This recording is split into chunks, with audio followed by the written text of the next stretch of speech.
In today's video, I'm going to teach you how to limit form responses in Jotform, whether you're managing a busy registration form or ensuring your surveys reach just the right audience size. Setting limits on your form responses can be incredibly beneficial.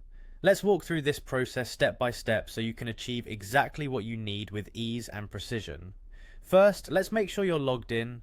Head over to jotform.com and sign in using your credentials. Once you've accessed your account, make your way to the My Forms section. This is where all your existing forms are stored and ready for you to manage. Locate the specific form for which you'd like to apply a submission limit and open it. Now you should find yourself in the form builder. Notice that at the top there's an orange navigation bar.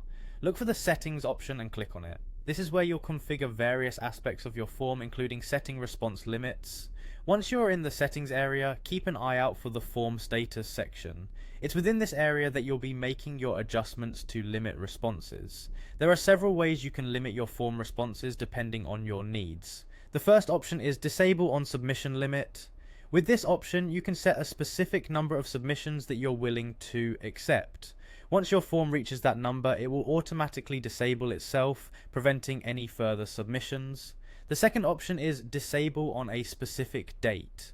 This is particularly useful if you have a hard deadline, such as an event date, after which you no longer want to accept responses. Simply set the date and time when you want the form to close, and it will disable at that specified moment.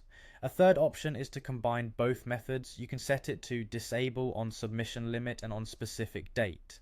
This gives you the flexibility to ensure your form remains active until it hits one of these predefined triggers, be it a submission count or a date.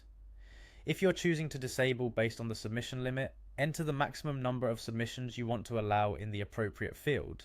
For those opting to disable on a specific date, select the desired date and time directly in the settings.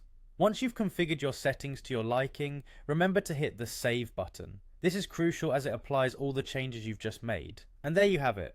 You've successfully set limits on your Jotform responses. This setup can help streamline your data collection process, ensuring you gather the exact amount of responses you need. If you ever need to make adjustments or remove these limits, you can always return to these settings and modify them as needed. Thanks for watching, and we'll see you in the next tutorial.